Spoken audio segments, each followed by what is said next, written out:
Welcome back everyone to the Hearthstone Global Games. The USA do just about stay alive in the Global Games. They were not eliminated. Unfortunately for Kazakhstan though, we have to say goodbye to them as they join the rest of the teams in that silly elimination spot. And I say silly, it's not really silly. It was a good effort. But next up we have Chile versus Norway. A pretty good matchup. Both teams are at 2-1, I believe. Yep. And quite an exciting one. I know you are a big fan of this Norwegian side, Neil. First pick in the entire draft went to Norway, went to me. So I get the winners. You think they're just going to win? Is that what you're saying? That's why I picked them, yeah. I mean, they are. That's kind of the point of picking teams that you think in a tournament is going to win, is you think they're going to win. This is true. Well, let's have a look and see who is on the winning team, as it were. On the side of Norway, it is hard to fight how strong this side is. They do have Hunter Ace, who, of course, has been performing phenomenally so far this year, but alongside some very incredible names. Yeah, NTR, Zorkthar and Kolbana will play together for a very long time on Nordavind and their previous incarnations as well. NTR and Zorkthar both got 39 points, which is a huge number of points, but still only good enough to get themselves into like scrape into playoffs in like equal 64th place basically. And because of all the people on 39, there's going to be 80 people in the playoffs going forward. That is a lot of people, and you briefly saw the names of the Chile side as well, some notable ones over there, and they will be quite the matchup for Norway. It's certainly not going to be an easy one, that's for sure. No, Topper Pablo in particular has made it to the Americas Champs once and also top 16 once, so he is a player very much to watch out for. Machine did me the great pleasure of qualifying for Copa America, which I loved because he was drawn against Rage. You can make your own memes because I did it all at the time. That's a pretty good meme. I appreciate it. I've always wanted him to play Rage, and he finally did it at Copa in the second season this year. And I'm sure you were delighted about that. I was very happy. Right, of course, they have to bring 9 different classes to this tournament, but they get to ban away some of those classes. So let's take a look and see what was banned and what was picked for either side. Norway lose their Warrior. Chile, they lose their Rogue. And then we have Warlock and Paladin chosen for Chile, and we have Warlock and Priest chosen for Norway. Both rapidly picking those Warlocks, which was not a total shock, but like interesting given that I think one is Zoo. Yeah, the Chile one is Zoo and the Norwegian one is Even. Both couldn't wait to get their hands on those. But Norway also wanted to go with the Priest, which is also a fairly slow, grindy deck, as is the Even Lock. I know it's explosive at the start, but it usually ends up slower than you would expect. Well, both of them with a different game plan, right? Norway choosing those 2 control decks, whereas Chile choosing 2 aggressive decks, in Odd Paladin also being there. And then Druid getting taken away. A little bit gutted about that, because I wanted to see what happened with Norway. Hunter Ace, and obviously Orange as well, been talking about the merits of not having Togwaggle in your deck. And Norway obviously convinced Hunter Ace to play it. It was in their list, I believe. So let's double check that. It really was, yeah. So they did talk him into playing that. I don't know if maybe he submitted the deck and Zorkthar just did a sneaky when he wasn't looking. Maybe he did. Well, let's have a look and see what the matchup is looking like and seeing what decks they are going to be playing. It's going to be Shaman versus Shaman to kick things off. And don't get excited, Neil. I know it says Tempo next to that Shaman, but actually it's Even Shaman being played by Tempo. Oh, I see. Sorry to disappoint. I know it's hard for you as a big fan of the Tempo Shadowwalk Shaman. I do like that deck. It is a great deck. It's quite good, some would say. On the other side for Norway, though, they're playing the more traditional Shadowwalk Shaman, and then we go into Odd Warrior versus Control Priest, Zoolock versus Evenlock, Odd Paladin versus Quest Rogue, and then we have the Subject 9 Hunter for Chile going up against the Death Rattle Hunter for Norway. Just having a general look of these matchups, Neil, is there anyone you're leaning toward in terms of favourite? Got to be honest, I think Chile have come out the best out of all that lot. It just looks all the way down the card that they have an advantage for a lot of these games. But again, even though they have Machine and a fairly decent lineup with those Topper Pablo, Tempo, Angustar, they're still up against Norway, not only a lot of the very best players, but players who know each other really well, which we've talked about it no end in Hearthstone Global Games is just so important to have that team synergy. I'd have to agree. I do believe that Chile have somewhat favourable matchups. There are chances for Norway. Of course, their Evenlock going up against Zoolock should be a decent matchup for them, but they're really going to be trying to find where they can actually win in some of these unfavourable ones. For me, the Shadowwalk Shaman going up against the Even Shaman as our first match of this series is a possibility for Norway, even though it is slightly favoured for the Even Shaman, as we agreed yesterday in our cast. It was Finland versus Sweden yesterday with Even Shaman versus Shadowwalk Shaman, and actually the Shadowwalk Shaman came away with that one thanks to a healing rain drawn for 0 mana from far sight. Without that, the game was in Even Shaman's court. But that's how close it is. Exactly. It was one card either way, and Shadowwalk is kind of like that. Apart from against the most aggressive of decks, now it doesn't have the Pyromancer anymore. Unless you really blast it out of the park, it always has those options to freeze you and then put things in the way and then blow things up and then wait a turn because it's overloaded, then blow things up again. And now with Electra as well, it can blow even more things up and then it just kills you. So always has that. You all right? Why are you staring at me like this? What have I done wrong? You just sort of started giving me the evils. I was appreciating what you were saying, Neil. I know it happens very rarely, but I was actually just enjoying your analysis of and the Shamans. Blowing things up. Yes. I mean, it is the Dr. Boom. It is, exactly, so you are allowed. And to be fair, if Norway do win this matchup, if they do get the Shadowwalk Shaman victory under their belt, the series does look slightly different. Like I said, even lock, that gives them a chance to win. And then Death Rattle Hunter against Subject 9 Hunter. I'd say Death Rattle Hunter has a pretty good chance in that matchup. Yeah, I mean, Subject 9 Hunter is so... I know it's not untested, but unrespected right now. Okay. Apart from by Boar, who just keeps singing its praises. I mean, it has a similar playstyle, I would say, to the Spell Hunter. It depends on the build of the Subject 9 Hunter, and we can get into that later when the matchup actually happens, because there are various ways you can build it. But, I mean, typically with the Spell Hunter as well, you'd think it would do well against Death Rattle Hunter, but I think we underestimate how good Death Rattle Hunter actually is, even against aggressive variants. It's getting better, too. I think people have started to realise, hang on, we slaughter a lot of control decks now, so we can tune it back a little bit depending on what you're expecting. Obviously the Romanian build earlier didn't, because they were expecting a lot of controls, they went that way. But in terms of balancing, especially for ladder or for a more mid-range deck, I think people are starting to tune it to have a little bit more defense in it now. And do you think for Norway in general, like as a team, do you think a lot of the weight goes on Hunter Ace's shoulders? Actually, no. No? I mean, I think maybe a lot of the expectation and pressure from us lot, the talking heads, the people who just waffle about the game to keep you lot entertained out there. But I think actually Hunter Ace, whilst he's incredibly good, I mean, this team is so powerful around him. Zorkthar for years has been a name that pops up in cast as the guy who isn't there, but built the lineup of the guy who won it, or whatever. And so all that's still behind the scenes, all that machinery is still there for Norway. And that's why I picked them. I didn't pick them because Hunter Ace is regarded as the best player in the world.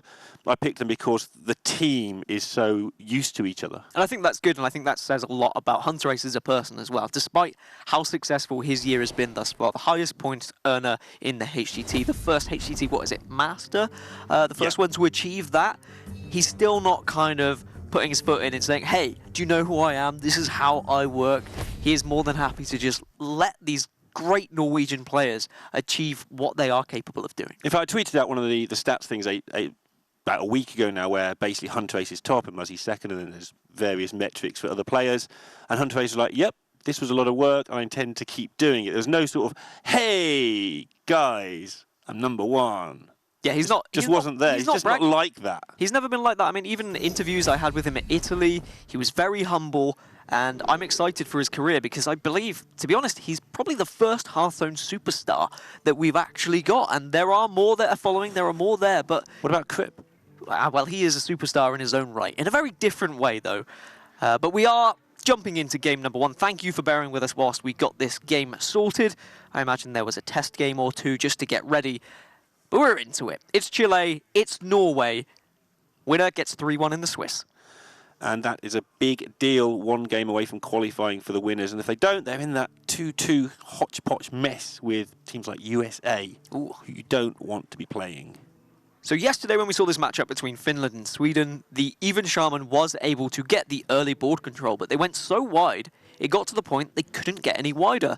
And the Shadowwalk Shaman just kind of left this very non-intimidating board that was just sitting there with a bunch of, well, with 0-3s and 1-1s that was just doing nothing because there's no Bloodlust. Yeah, that is just the big deal if you can't get the Bloodlust. Norway only keeping the Lightning Storm there. Later on, if it goes to later on, Electra becomes a big deal. It's one of the things that stops decks like Shaman that can just churn out a lot of stuff in one go from getting back into it, especially against, say, Zoo these days. Electra into Lightning Storm, Electra into Volcano can clear basically anything. But for the time being, Electra's a little bit too slow, so she's thrown away. And they're going to rely on the more traditional stuff of Lightning Storms and Chain Gangs. Yeah, Healing Rain is really nice to have as well, just in case you are chunks down just a little bit. But Corpse Taker being available isn't something that was available in the Finland-Sweden match. I don't think Corpse Taker was in their list. And that, having Wind Fury potential, is crazy for the damage it can actually push out. Yeah, that wasn't in their list. They had Thunderhead instead. Yes. So, was a slight difference there, but Corpse Taker... It always looks so weird in the deck because it's just the only aggressive unit in there, apart from maybe a Sea Giant if there's one hiding in there. But yeah, Sea Giants sometimes do crop up. I imagine Alakia is in the list as well because the Corpse Taker is there. You want to gain the Wind Fury. Alakia and 2 Sea Giants. Two Fire Elementals as well, which adding a bit of a punch to the deck.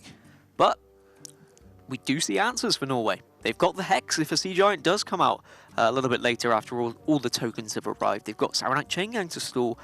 We've already spoke about Lightning Storms and Healing Rains. It's looking relatively good early on, but you need to find the follow-ups to all this early game removal. You need to find some of those combo pieces, have the ability to actually answer back, because even Shaman typically does have a relatively good refill. Choosing not to clutter up their own board with Very wise. Useless totems. In a decision that took them nearly a minute. And actually, it was one of the biggest mistakes we saw in Finland versus Sweden is choosing to totem early on. It was a healing totem on the side of the Shadowwalk Shaman, and it meant that a volcano later on just couldn't happen. Yeah, and it's so tempting to do, and it isn't actually a bad thing to do necessarily, but when you're playing into turn 2 and they're just going to eel it anyway, it's like an eeling totem, then they... yeah. I'm just looking at the scores, it pops up there. Excuse me. In a very important matchup off stream, it's France versus Portugal. Currently, both teams are 1 and 2, so the loser is going to go home. So we'll keep an eye on that one, and we'll keep you updated as best as we can. Yeah, France having a great year. Winners of 2 separate tour stops now. They're individuals, but not getting it done in HGG at the moment. Did all right in the World Cup as well. What was that then? It's all right. Yeah? Not much to scream but about. They might be going home today, though. Well, that wouldn't be so great, would it? Norway meticulously planning the next move. Did you just try to make an "it's coming home" meme, by the way, by saying "it's going home"? Would I do that? Is that the sort of thing you'd associate with me? I can't tell if you just got the meme wrong or if you were just trying to be really edgy. I was trying to be really edgy. Oh, okay, all right. That's okay then. I just didn't know how much you actually focus on like football and all of that jazz. I used to support football teams. How do you stop supporting a football team? Well, because I sort of moved from the area. You grew out of real sports. I couldn't actually go to see the team anymore. You got into some electronic sports. Yeah, basically is how it went down. I'm okay with that. I mean, you don't support a football team either.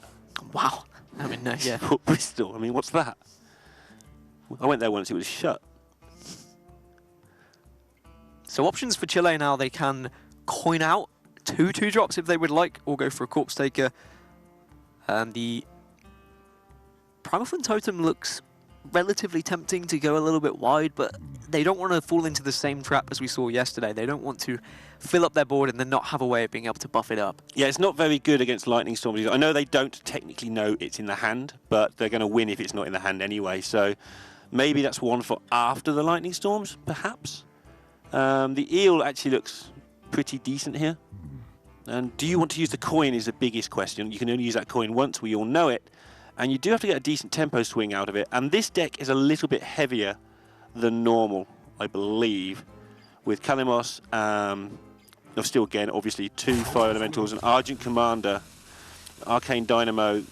Plenty of 6-drops in this deck, so maybe that coin is something I want to cling on to. And I do like that you brought up Arcane Dynamo. I am glad it is in this list, because it does have the ability to find a spell that could potentially give you Bloodlust. And that's what we were saying the Even Shaman was lacking yesterday. I've seen several players try and run this, because you do discover a pretty incredible spell. You can also discover the spell that makes all of your minions legendaries, which can just be so difficult to answer back from.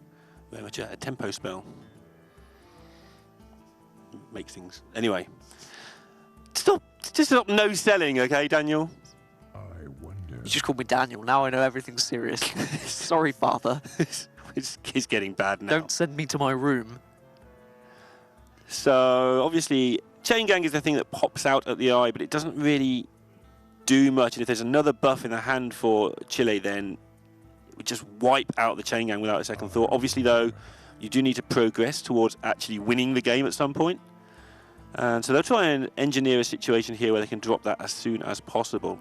Mana Tide Totem is definitely tempting. The board isn't particularly threatening. Yes, okay, it can trade off very comfortably, and Mana Tide only draws for 1, but I think that was probably what we were considering, or sorry, Norway were considering. But I think it's hard to turn down a Saronite Chain Gang when it's offered on turn 4. Yeah, it just buys you a bit of time. Again, it's going to get pretty much mown down by this board. But that's the problem that you have against even Shaman early on. You do have to just try anything to stay alive. And with just the one Lightning Storm and no totem backup, so you can't guarantee those 3s that you quite often need. And Norway have got it to do for the next few turns. Yeah, but they've got plenty of time. It's a nice way, isn't it? The Chain Gang can set up for Lightning Storm so often because they are going to use several resources to trade into it. Sometimes they're going to leave minions left over at low health, and then suddenly your Lightning Storm looks even better. Yeah. Just like now. We'll be looking to get this Mana Tide down as quickly as possible. Maybe you could, as Chile here, you could roll and look for a healing totem to try and make yourself less vulnerable to a Lightning Storm, but I think it's probably too much of a risk. Also, this Hex is going to be overworked in this game. They've got to be very greedy with a Hex on the side of Norway with this slightly heavier build for Chile. So sometimes you can just Hex the dog in some situations, but no chance of that in this game. That's Chain Gang number 2 available, but I don't think this is a Chain Gang turn. I suppose it could be, but Lightning Storm just seems too good to pass. It does. That dog's getting annoying now. It's getting to the point where they need to do something about it pretty urgently. I wonder if there's a play with Earth-shocking the dog and playing Chain Gang. How does that work out? It doesn't look too bad.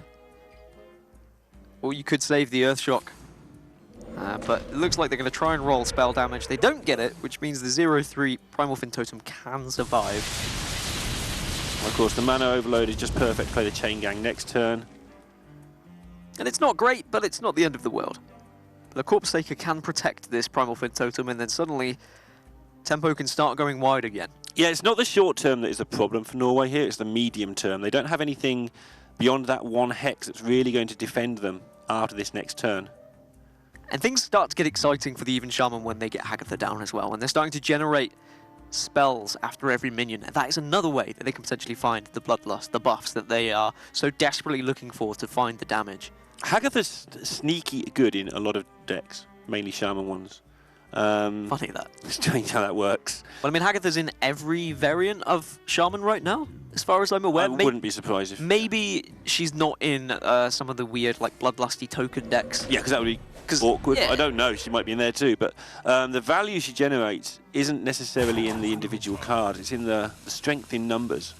Once you've got rid of all the things that fetch your Murlocs, which are always a nuisance, and turn up all the time, ice fishing. Once you've got rid of all those, you're usually good to go with some combination of stuff.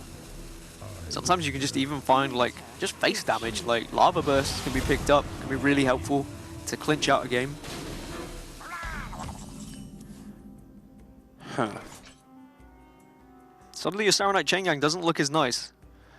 Hex looks a bit more juicy, but... Ooh, really? Yeah, but this could also be baiting out the Hex because they kept the coin back. As far as Colbane's aware, there could well be a 6-drop in hand that this is just the bait for. I mean, you're coin into 8. You're worried about Sea Giants, I think, particularly, is why you want to keep back this Hex. You're worried about a lot of things you can't deal with right now. 4 mana is not a good number for this turn. You want to Chain Gang and Earthshock. If you don't, then you get through to the 0-1, the Primal Fin, at least slow that mess down. At least you can take off the Divine Shield with your totem so that if you are playing Saronite Chain Gang, the Corpse Taker has to trade into both and dies. I guess the other option is to just go, okay, this board's got out of control, we'll blank it entirely and just dump a Mana Tide and try and find some answers. Oh yeah, you could go Mana Tide and you could Earthshock the Corpse Taker and then trade off against the Primal Fin. Yeah, that seems good. That's what they're going to go with. and this slows down the beating somewhat. Towards my second Hex, that'll be a relief for them. That means they're not going to get blown away anytime soon. But what a pickup for Chile. Absolutely the perfect card for this turn, especially with the coin going into an 8-drop next turn. Yeah, that is not a Chile card, for sure. It's very warm indeed. It's a spicy card. Well, it is, and the fact that Norway have both Hex available now, it means that they can be a little bit free with how they use them. You were talking about that they were being quite reserved, they had to wait for that right moment. Now they can just chuck one onto a relatively intimidating minion and then say, all right, well, if you've got another one, I still have a Hex available. But they will be counting the amount of threats available for Chile, and maybe they even say, well, actually, this elemental isn't enough of a threat for us to even warrant this Hex. I think it is. Looking at Farsight as the opening for this turn, if they don't draw anything good, I think. Just get themselves some more cards, because they're lacking in any sort of oomph whatsoever. +3 and 4 is 7, and that looks really pretty in terms of how the crystals work out. And I think this was this has been a bit different from the matchup we saw yesterday, this exact matchup. There was a very wide board of very small and petty minions that weren't really doing anything, whereas Petty minions. Chile have been able to put big influential minions that have demanded answers almost every turn. Wow. Just wowing, because a Hex here, which is super tempting, could lead into Chain Gang, Zola, Chain Gang next turn. Or you do it this way and go Hex, Chain Gang next turn. Yeah, I think the Chain Gangs do the job at absorbing the damage that could potentially come out of this elemental.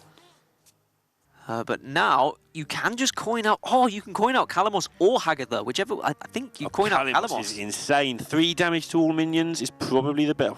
Yeah, It's got to be the best. I can't think of a better option. You're not going to heal for 12. You're not going to be 6 to face, and you don't want a board full of potatoes. Well, and the important factor is Kalamos is enemy minions, whereas Hagatha is all minions. So you can keep your board alive if you use Kalamos. And the fact it's active right now, it's hard to pass up. Yeah, it looks so good. And it's not going to be active again anytime soon. And it's just doing the perfect job.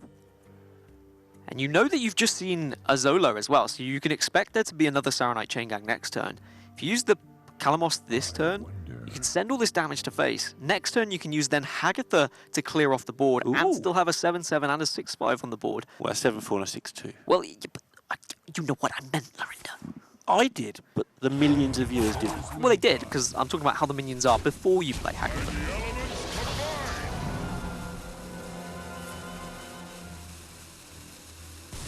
So playing around MC Tech there perfectly, Chile. Making sure they can't be punished and have one of these big old minions stolen. And whilst this healing rain does look good, Hex looks nice as well. So Hex Chain Gang or double Hex? Double Hex just looks too all in for me.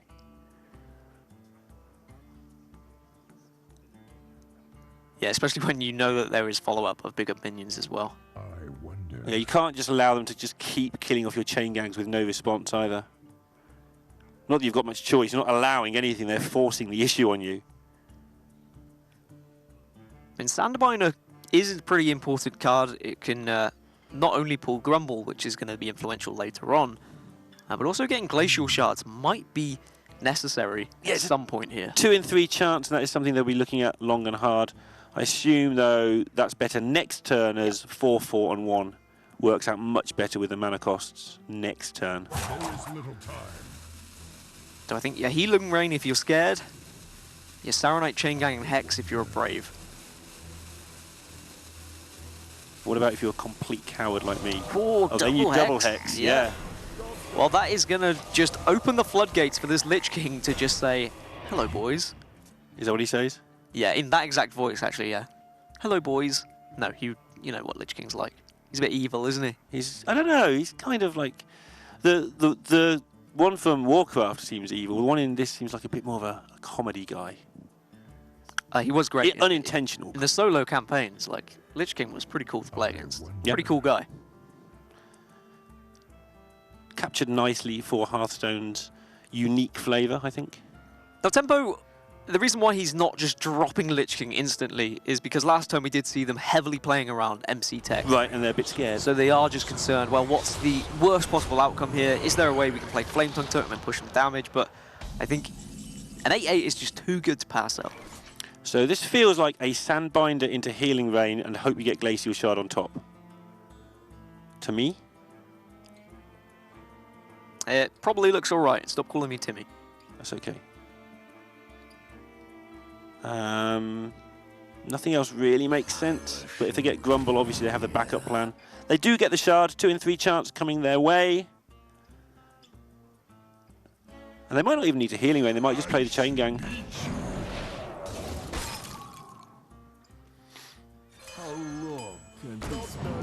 Suddenly Hagatha doesn't look as good. Instead it's probably Flame Tongue Totem. It's his day. Combined with the Direwolf Alpha and Knife Juggler in fact. Ooh. You've got some pretty good trades to make. Yep, juggle Flame Tongue, see what happens with the shoot. And you should be able to clear up most of this board. And it's just a case of maybe 2 hits to the face to end the game. Life Drinker, Healing Rain means it won't be just over in 1 turn. But Norway have managed to stem the aggression, as it were, so far against Chile. But it's how they win the game from this point. They need to be drawing some pretty influential cards now from this point. Yeah, but they're only sort of 2 or 3 cards away from just getting it done.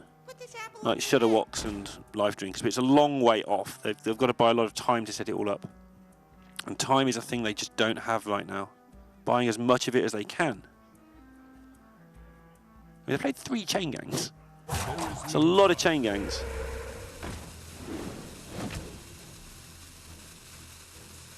And that connecting there doesn't help a great deal. They are going to do the whole moving along the chain, through the Chain Gangs with the Flame Tongue. And if this can hit the 2-1, it makes a massive difference. Nice. Knife Juggler always hits the right target. Frostmourne is big as well. That is more burst damage available for Chile. It's exactly what they needed.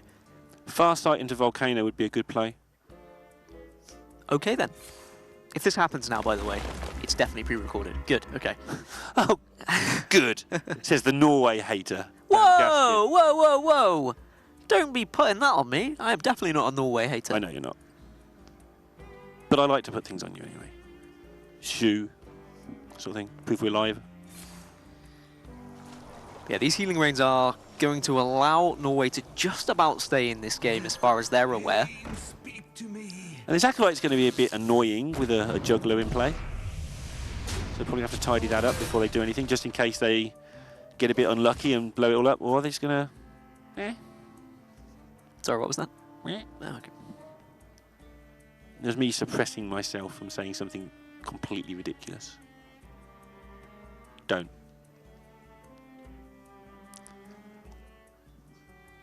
I've locked it and I've thrown away the Keeler in there, don't worry. The eel is nice. Maybe if you're trading into the Acolyte of Pain first because you don't want to allow too many draws from the juggles, eel down the 2-2, and then just play your nice juicy weapon.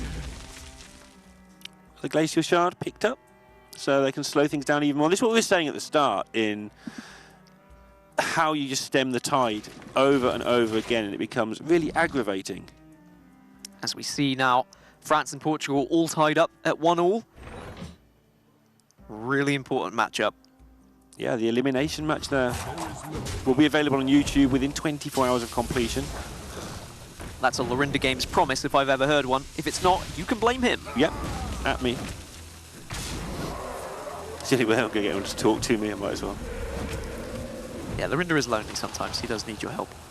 As Frostmourne number 2 is found, I mean, I don't think that really matters at this point. Mind Control Tech arrives at a decent time. Steal the King! Sounds like the name of some sort of bad spy book. Sounds like a game I used to play on the playground as a kid. That too. And I like that you have the Mind Control Tech and then the backup of the Glacial Shard just in case you don't hit it. And then you're just going to have to be Healing Rain just to stay alive. And then you are literally now down to top decks, hoping for the best. Yeah. Not a lot. Probably got one more turn after this. It might not even be one more turn after this, to be fair. I mean, you have to imagine now with Chile with Frostmourne and then another Frostmourne afterwards if it gets that far. They've just got so much potential to chunk down Norway, who have used both of their Healing Rains. It's going to kind of be like Shudderwalk or bust now for Norway, it seems. And They're it wouldn't discussing be... this totem again. I think they've got to this time. A taunt totem's worth so much. It is. And the 1 damage from the Knife Juggler is pretty important.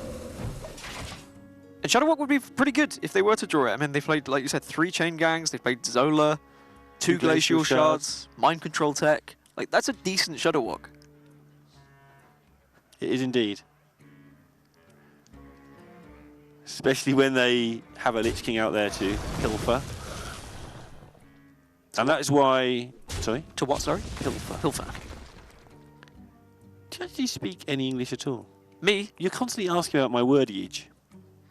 Mainly because I'm just questioning whether you are actually speaking English. I make most of them up, it must be said. Which is fair. You have that power. And I thought they were making a play to avoid a potential Shudderwock MC tech, but it looks like they're just going to go at it anyway. And this sets up so much lethal. So much lethal that it hurts Norway.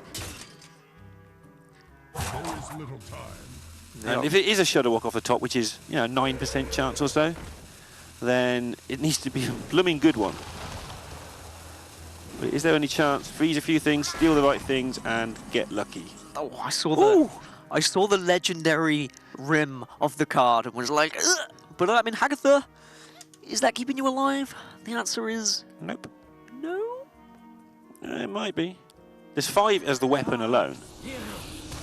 And then there's you've the got other stuff. 19 what? 19 available with the weapon? So it's keeping you alive. It's keeping you alive just about. Norway stall for 1 extra turn. Which is incredible. It's more incredible that Dan can add. The problem is for Norway now, though, is suddenly the board isn't as large, so MC Tech isn't going to be doing anything. So now it needs to be Shudderwock into freeze things, into get something for 1 mana from Hagatha that sorts out something else. What could go wrong with Frostmourne in hand for tempo as well? Doesn't I'm not even look too sure good for Norway. Shudderwock can actually save them now either, even if it was to freeze both of the large minions. Frostmourne is still available, and it is only freezing 2 as well, and I think... Is there a Naught mana spell that gives your things taunt? Sounds familiar? Ancestral healing? Yeah, that does exist. So you Shudderwock into all those things we said into that. Doesn't matter. Volcano Don't isn't need to going to count matter. it. Dan starts counting, I'm just looking at Frostmourne. Yeah, Frostmourne is still sat there, and, well, the Even Shaman is going to get through the Shudderwock Shaman. Not like it was yesterday in Finland versus Sweden. We are going to see the Even Shaman take it down, and Chile go 1-0 up here. Tempo managing to find the victory. I wonder what Norway were talking about for that 30 seconds. Because whoever it was, Cobine found it really funny. I mean, maybe they were saying, shall we just Volcano anyway, to make them scared that we might have the damage to clear it? As we see Tempo just thank his fellow Bumblebee with sunglasses. What a cool dude that be. Yeah, that was. No, it's a bee, not a wasp, Neil. Can't take him anywhere, can I?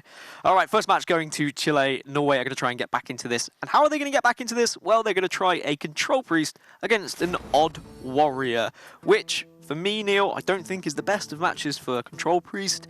However, you might have something different to say? Nope. Okay, great. Well, moving on, swiftly on. Yeah, this should be a good matchup for the Odd Warrior. Should. Should indeed, because the Priest just can't get the damage through. It can get quite a lot of damage through, but the Warrior can make even more armor to contemplate that damage. A lot of armor. Counter that damage. And also has some pretty influential minions as well, and pretty influential cards. I mean, the one way that the Priest can get the damage through is by chunking them down, getting some tempo, Duskbreakers on the board, etc. Yeah, just early minions. Control. Shadowy Baranduin then comes into the equation, and you just don't allow the Warrior to armor up to a point where it gets scary. Or maybe even forcing... to flurry, etc. It's like, we're so NSYNC, Neil. Yeah, we are. Not like the Backstreet Boys, but, you know, we're there. Get in there. We are getting there. Yeah. No idea what he's talking about. You never do.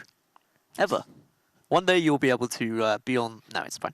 Like, there are ways that the Control Priest can win. Yes, it needs to get damage in, it needs to stop the Warrior from accumulating armor by any means necessary, and then it still needs to have its hand. It needs to get Mind Blasts aplenty from the Shadow Visions, and unless there's anything we're missing, which is what Dan's probably just checking right now, that all seems very unlikely. However, the Warrior has no way of fighting back. It's sort of like a bit of a punching bag. Yeah, it is just defending. It's playing little insignificant taunt minions like Stonehill Defender, just trying to survive until it gets to the later stages where Dr. Boom comes into play and suddenly things start to get pretty fun. I mean, Omega Assembly can certainly swing things your way with some pretty influential mechs. It really can. And this is the double Twilight Acolyte, double Cabal Shadow Priest version for Norway. So those minions, whilst they can steal those mechs you were talking about, probably will have done their duties as aggressive minions by the time they get that far. It'd be interesting to see how much they try and get from that combo of stealing your opponent's card after making it smaller. And do you think Odd Warrior is here to stay in this meta? I mean, I've heard a lot of people say... I mean, I'm not asking you if you want it to stay, Neil. I'm asking if you think it's going to stay in this meta. That was my answer. Okay, your answer was just tears and hoping it doesn't. So from a caster perspective, obviously it can be a bit long. From a viewer perspective, I think it can be the same. I mean, it's long in terms of the Odd deck. Warrior Mirror. Like, we don't want to see any more of those for a while. I think we saw enough of those yesterday to get us through for, Sure. I don't know, at least a few I weeks. think the deck's interesting to a point. I don't think I could handle 9 months of it, but for a short while in the meta, I think super heavy control decks are interesting in a different way. They bring something new. But there are a lot of people starting to say this is a good deck and getting better and better at playing it. And then you do end up in that warrior mirror scenario. And we've had that before. What does happen in fairness is it speeds up. People get better at playing it. They know they can rifle through the first X turns where X is the bit that doesn't matter. And people do start playing faster, like in the Justicar meta, when we just had tank up, tank up. People were playing the first 15 turns in like a few minutes. Yeah, because you start to learn what you're playing around, you start to get used to it. You know you can't make a mistake tanking up on turn 12 because it just isn't, or whatever. I think as someone who was very close to Tempo Warrior back in the day, I do hope that someone, and I beg you, if you're out there, build me a Tempo Warrior. Just for Dan. I've tried my hardest to make the deck, and I can't paid quite in get legend there. ranks. You paid like 8,000 extra legend rank points Yes, I did, for that. and I've had to climb up the Claw past them few back days piece by playing piece. normal decks. It's been quite fun winning again. Yeah, I've been watching actually. you happy for once in your life. It's been nice. It is nice to win games, but yeah, I want to see something different from Warrior eventually. Right now, Odd Warrior seems to work, but as the meta develops, as everything gets a little bit different, there is a chance for some form of different Warrior to also make its way in there. I know traditionally it is usually Control, but there are other variants. There are other cards that might allow it to be something a little bit different. I also think that the cards in this Warrior deck are fairly poor, so if the deck became fairly prevalent, I feel it could be picked apart not too difficultly. Interesting. Because if you look through the cards, you haven't got Execute, for instance. Don't interesting me. What? No. But it is just a hero power with whatever cards it can get its hands on. And some of them are pretty good, but some of them are pretty mediocre. And I guess whilst we have time, whilst we're waiting for these players to get ready, again, If you hadn't apologise. guessed. Yeah, apologise that players aren't quite ready yet. Control Priest. Do you think that Control Priest is going to stick around in this meta, or is there any other options? Like, do you think maybe Topsy Priest will become popular in the meta? Mechathune Priest, for example. I mean, Topsy Priest will keep the meta under control if it gets too slow. That's for sure. Okay. Imagine a Topsy Priest and a Quest Rogue lineup against a bunch of control-y stuff, and it's just going to go straight through those decks. Because I didn't expect Control Priest to be the deck after the new expansion. I think the thing with Control Priest is it's pretty good against some control decks, although obviously not this one. Mm-hmm. It's pretty good against aggro, and you've got to bring a Priest deck. I think that Shadow Reaper Anduin is able to just make things just so much easier as well. Like, it's such a... All of the Death Knights are so strong. Even arguably the weakest Death Knight in Thrall has managed to... Has managed to work his way into one of the best decks in the meta right now. Also arguable as well. It depends on which side of the line you're standing. The good shaman is good or the good shaman is bad line. I know, Neil, you're all I mean, the way it got over Crane here. to rank 1 legend. How good can it be? It must be be amazing. It must be. And it also got you into legend as well, so it must be a fantastic deck. I've been waiting to say that one for a while, Neil. But we're almost ready. These players are being told to start the game, as I can see on my screens. But what's interesting is that if Chile are able to go 2-0 up here, that does put them in a better position with their unfavourable decks for the rest of this series to potentially clinch a victory. But the third game would be Zulok versus Evenlock. And, I mean, that's not an easy one for the Zulok whatsoever, and we can talk about that a little bit later. There's no point getting into it. I'm going to ask you for a prediction, Neil. Control Priest versus Odd Warrior. Who do you think is going to take it? Warrior. Cool. Thought you were gonna give me a longer answer. How long would you like me to say? We just as long discussed as the it matchup takes for for like this, as this long as it took to start the game. Should we play a game of chicken with Norway and Chile right now?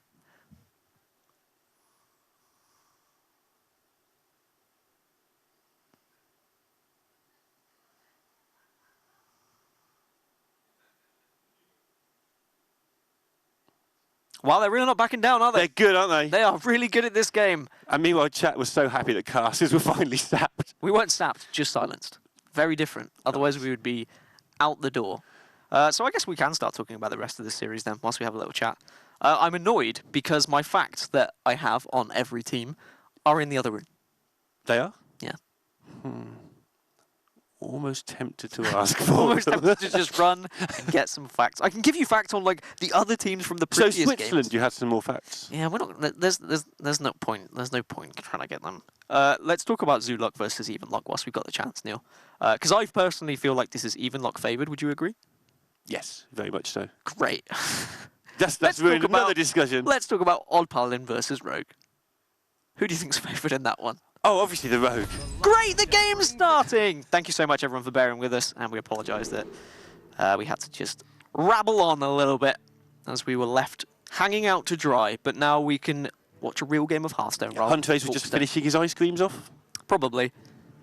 I can't believe we didn't win that game of chicken. Is he sat in like a cockpit of an aeroplane? No. I'm going to say no, Neil. I hope not, I don't think that it's available. because that would be worrying. Don't think you can play from the cockpit of a plane. I mean, you might be able to, but you probably wouldn't be able to fly at the same time. Right. Mulligan for Norway. Skulking Geist ever worth keeping? Like, how influential is Omega Assembly, do you feel? And the Shield Slams? Well, there we go. Answer. Yep, seems to think it's important. There we go. I like the way that Huntrace is just the answer. Whatever he does is the answer. I mean, you could be pretty confident that if Hunter Ace does anything, it's probably right. Yeah. You can argue that like some players have opinions and they play in a certain way, but you can't really argue against the highest point earner right now in HCT. Yeah, I mean, we're just reading the screen. It says machine, Huntrace. That sums it up completely. I am convinced he might be a robot. But Chile may be recognizing the fact that Skulking Geist does exist. Yeah, just going to keep their one drops and just get over with them really quickly. Yep, I like this. Yeah, Of course I like it. Like, I'm agreeing with some of the best players in the world. I mean, the fact you know Skulking Geist exists, you know you're probably not going to get to the turn 10 mechs anyway, so get it out now whilst you still can. Try and get some value. But another interesting keep from Norway was Alex Straza being available. I mean, they're clearly saying we need to win this early. As early as turn 9 is. Before your opponent's gained 36 armor or something. And that is one of the downsides of the keep they made, is it doesn't get any early pressure on. Obviously, they're aware that they did that, but it is going to sort of hamper what they can do early on. And I do wonder if they just throw this Pyromancer out here. The thing is then, Alex Straza isn't so good. So by keeping Alex Straza, if you can get through the armor that's going up with your minions, the Alex Straza can then do 15 extra damage to the actual health. Yep. Maybe that's their way through. And they've got to seriously consider whether to play this Pyromancer here. Well, I think if their game plan is just to try and beat them down early, then why not play the Pyromancer? Maybe you can keep it back to try and use... Yeah, A for card draw, or B maybe even... Yeah, well, card draw with Acolyte of Pain, for example. That is... That's probably more relevant than the fact it's going to get... I mean, there are not many targets for the Warrior in this deck with their Shield Slams and such like. And also, you're going to get rid of their Shield Slams and such like. So, giving them a target, obviously they've got a reason, but I'm not sure it's going to make much difference, as opposed to the cards they could have drawn. Well, they still can. If Chile don't remove this, which, like, I mean, why would you? You're not going to waste a Shield Slam or a Pyromancer. There aren't many things to waste it on. Then suddenly you can just play Acolyte and then you can throw a coin into it if you wanted to, just to get extra little bit of card draw. But you say there's not much to Shield Slam. I mean, we can see two targets there that are worth Shield Slamming in Geist and Alex Straza, both minions that you could try and take out. Yeah, it's not that the Warrior's going to be putting you under pressure on turn 7 so you can't play your Alex. Tell you what, if Machine Shield slams this Pyromancer, I will eat this piece of paper, Neil. Which one? This one. How about that one? This one? Sure. I will That eat. seems like a much better target. I will eat this piece of paper if they shield slam this Pyromancer. Oh. And now, by the laws of how every game works, you have to eat the piece of paper because they didn't. Okay. Don't. I know you're hungry. Stop it. Stop it.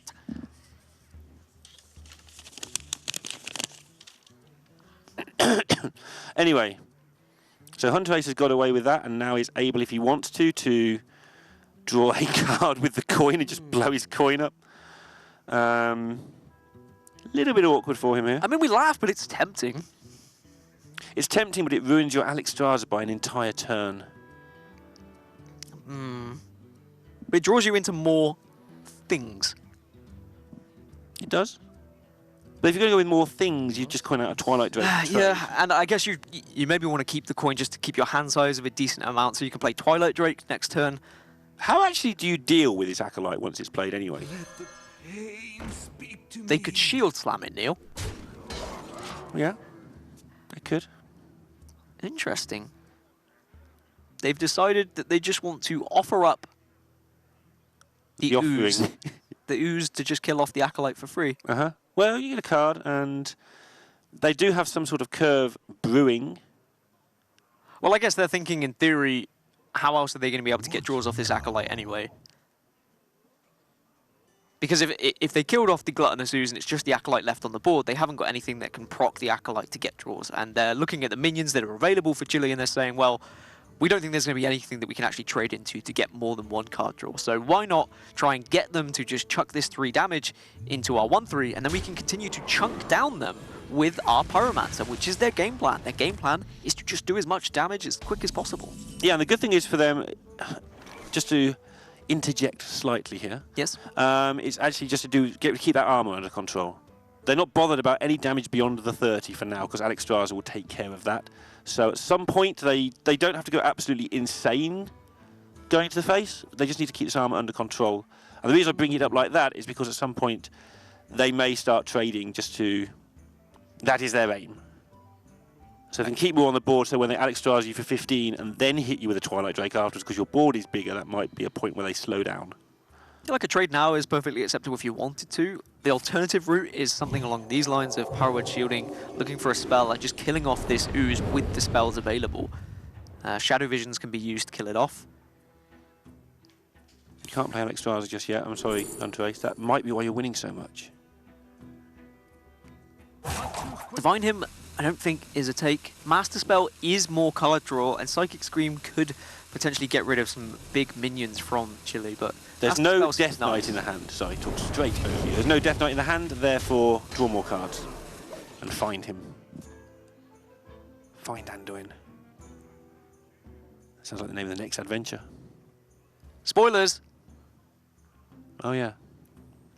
I haven't actually finished yet, but I am quite far through the story. It's pretty cool. Is it? We are talking about World of Warcraft, by the way, if you're wondering. I understood. Yeah. I'm still level 11, I think. Hey, that's 11 levels more than Stottle. There's not many people who can say that about many games. Yep, this is also true. I think imagining you playing any other game than Hearthstone makes me laugh. Really? Yeah. What about table football? That makes me chuckle with a deep belly laugh, Neil. Yeah. You may have guessed we're waiting for some turns to happen. Well, I mean, Dynomatic is available if you wanted to use it. It clears. It stops this weird amount of board control that Hunter Ace has been able to keep. Yeah, this very odd way of going about things. But it is getting that damage into the armor. I think Dynomatic might have better purpose later on, though. This is also something that's very true, Neil. But now Master Spell has a target. But Twilight Drakes look pretty good. 9 cards in hand, so they'd be big.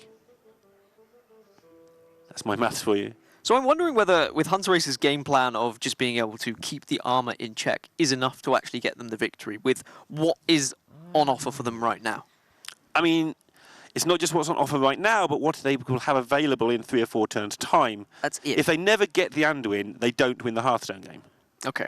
So you think he's integral to this game plan? I feel like it has to be. Unless you get some agree. sort of cheeky Mind Blast, then it's just not happening for you. And you've already used one of your Shadow Visions on a bit of a miss. And Norway are now taking the opportunity to get rid of any 1-drops that might just be sat there for Machine. And that's a surprisingly big deal, I feel. It's going to allow them to be able to stick some minions down. Those shield slammers are big. They're useful. Yeah, I mean, how do you deal with an Alex Straza otherwise? Yeah, you don't want to flurry it. No, you don't. You don't have any executes. Imagine if execute still cost 1 mana, Neil. Then Odd Warrior would be filthy. Don't go there. Okay. I just hope they don't nerf it to 3. Yeah, it would actually help. Would you still play an execute for 3 mana? Well, in this deck I would. Yeah, I guess you would. Because it's the spot removal is the semi-weak point. You have to play Big Game Hunter in this deck, don't you? Usually. I don't know if this exact one does, but normally that's a thing. Sometimes we do see Big Game Hunter just feature in the Odd Warrior as I glance down. No Big Game Hunter available for Chile, though. They don't feel like it's worth it. It does feel clunky at times, but also it seems sometimes to be just completely amazing. But we were talking earlier, we were saying about Chile starting to put, like, worthwhile minions on the board. These are the turns where they actually can start to do so. A 5/5 available, for example, if they would like to use it. But now they are going to get the value out of the Dynamatic, where you argue with me, Neil, and you said you think this is one of the best new cards available in Hearthstone. It might even be the best. No And way. I do understand there's a 5-drop alongside it that has maybe more claim from more people. Look what he just did! You could argue it's the best warrior card that's been added to this expansion. No, that's not what I'm arguing. You can't tell me what I can argue and what I can't. Yes, I can. You can't. I can argue what I like, Sonny Jim. I'm not your son, and I'm not Jim. Thank you very much. I get mixed up. Do you really think Dynamatic is one of the best cards of this expansion? Yes. Better than Floop? Floop's pretty good. Better than Giggling Inventor? Probably. We'll have a... Harder to counter than Giggling Inventor. Not necessarily better. You could play around them. How? Mechs. So you play your own So you play, Dynamatic? do you know what you play? Giggling Inventors. Really? Yeah. Okay. We'll continue this later. No, we won't. You know you've got the chat on your side on this one. You're a coward. Probably. That's what you are. Happens very rarely, but I imagine they are probably on my side. Or they're on neither of our sides. I think that's probably more like it. More like it. Because they're wondering why we're talking so much about random things. I mean, it's not that random. It is relevant to right now. There is a Dynamatic on the board now. Yeah. I mean, as opposed to what we could be talking about, which is he's played a Twilight Drake and he's played a Pyromancer. And the other team, they've drawn a Town Crier. Do you want that? Do you really want that? Nope. Town Crier isn't bad, though. Like, it can actually search through their deck. Start to pull out some rush minions. Ziliax could be found. And Ziliax can be attached to this Dynamatic as well, Neil. That's one way to deal with a Twilight Drake. I think you might want the healing for after you get Alex Strazed, to be fair. Yeah, I guess at this point in the game, yeah. Usually, no, because usually you'd be in a comfortable spot with armor anyway. Hunter Ace has done a good job of disarming what he can from this deck. Yes. He's managed to keep the armor under control. He's managed to keep the board on his side. And I have been paying attention as well. Hunter Ace has not stopped talking to his team throughout the other team's turn. They're using all the time available to them. And I do wonder if Chile could do themselves a favour by speeding up here. That's not me. I normally think teams should play slowly and use all their time.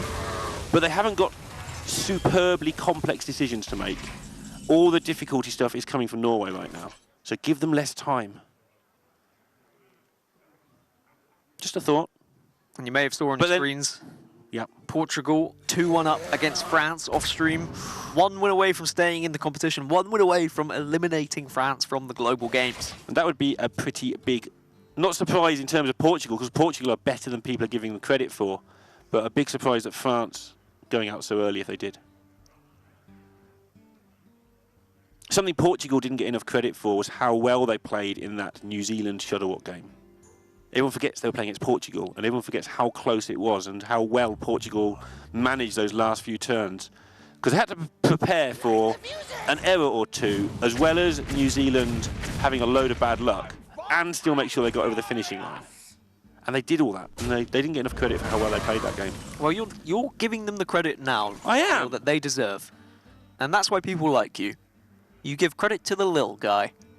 Unless it's me. I was going to say, unless it's you, yeah. You beat me to it. Well, at least you gave me credit for that. And look, there's the best card in the game again, Neil. Yeah, clearing another board. Clearing another board, yeah.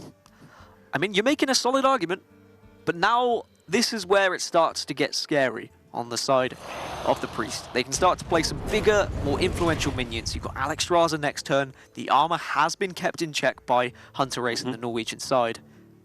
But. And it's a big but. No, not yours, but carry on. They haven't got any of the follow-up that they really needed.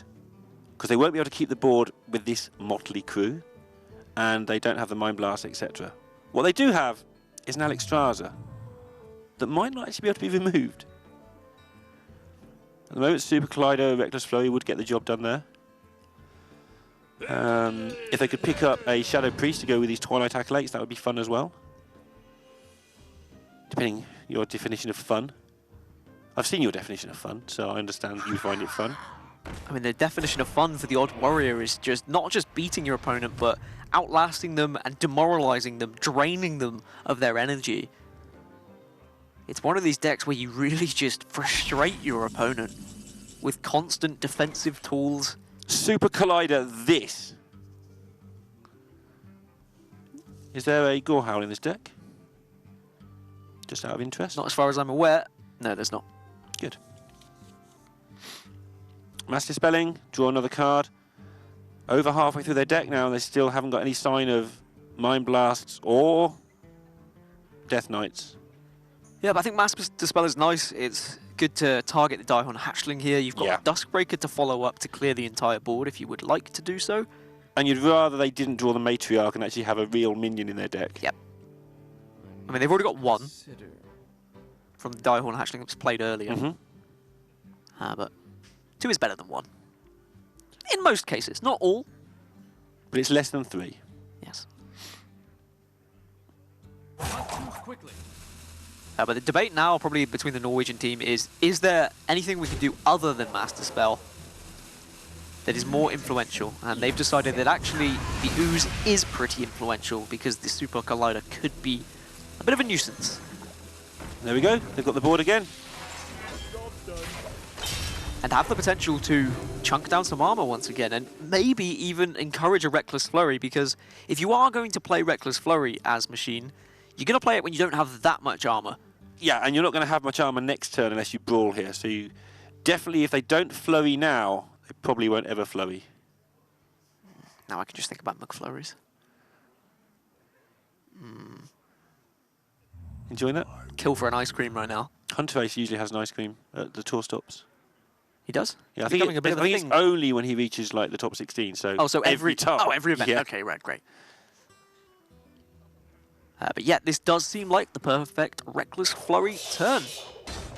The fact that you can still armor up afterwards alongside 5-drop seems pretty good to me. Yeah, they've had enough, haven't they? They've decided that, look, Hunter Ace has had his fun, and now we're going to just try and actually kill our opponents. They're like, is he still building a board? He's going to build another one now. He is indeed. Twilight Acolyte and Cabal Shadow Priest is a nice little wombo combo. The way he's reacted to that draw, I suspect somebody in the background just said, just draw Shadow Priest and it'll be fine. And then he did. Feels good when you get that feeling.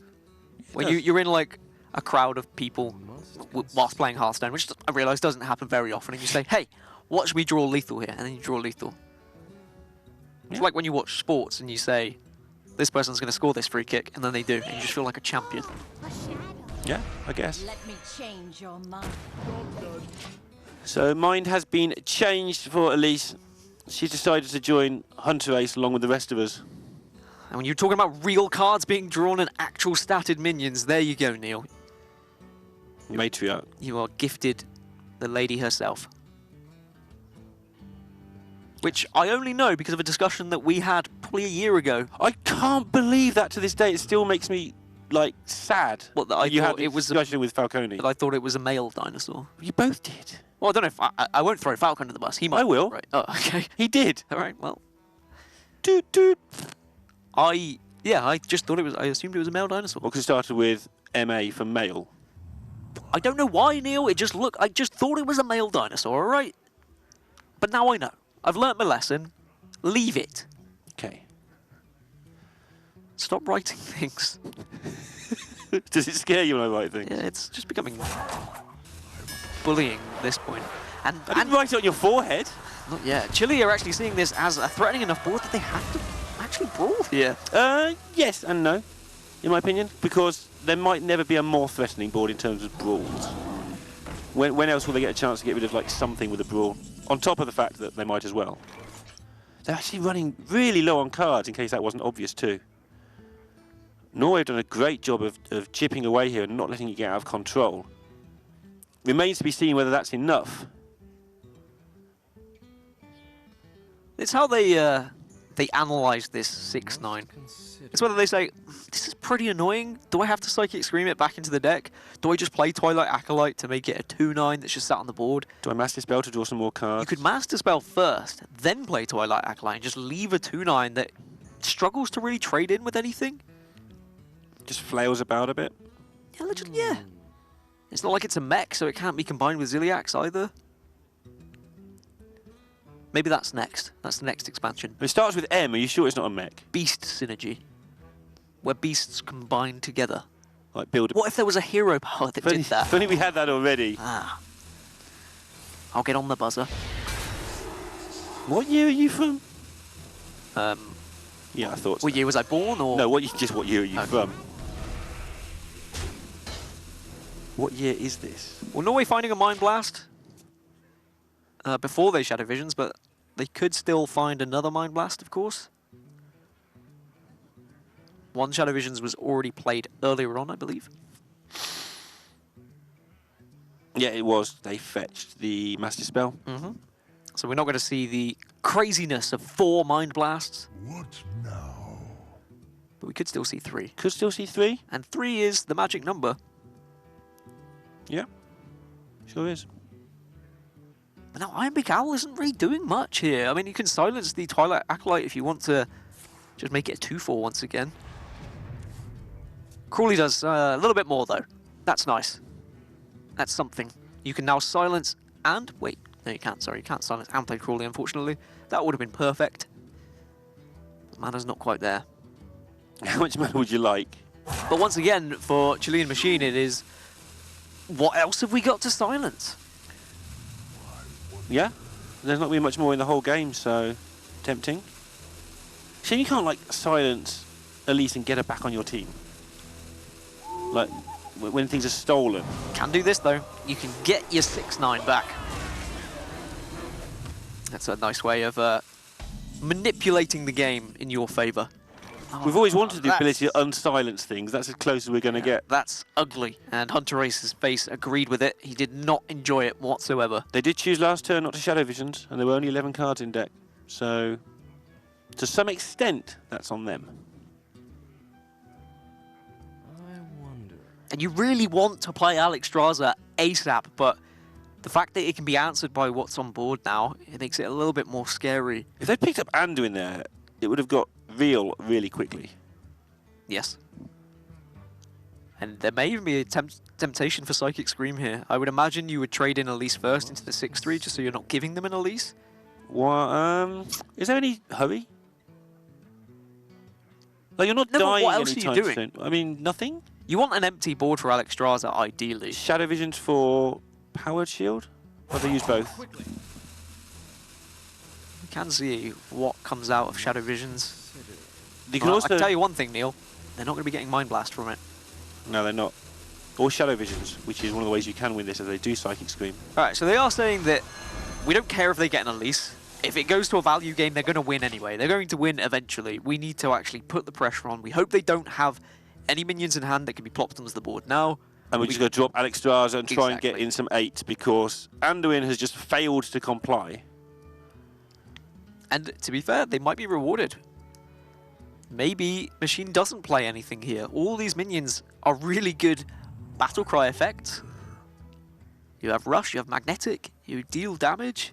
So maybe you save them, and maybe that will open the door for Hunter Race to just put Alexstrasza here. Trying to work out if there's a good way for Norway to just deal with a Darius if it's just dropped onto the board now. There's no way to do it. I know it's got, like, no charge, it only has Rush and can't do anything this turn, but doesn't mean it can't attack next turn. If there's no way of dealing with it, it does become really awkward for Norway.